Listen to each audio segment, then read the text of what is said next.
এই গান হয়ে গেলে না হঠাৎ করে চলে যাওয়াটা একটা কষ্ট।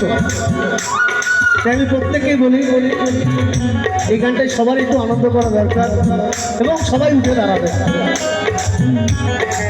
গানটি আমাদের আর একটা মিনিট টাইম আছে, সবাই একটু উঠে দাঁড়ান, ভালো লাগবে। দেখুন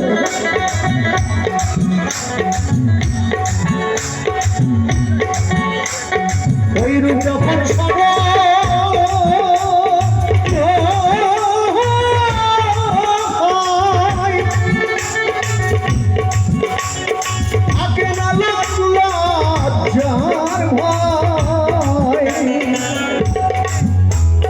লালন ফকির ভেবে বলে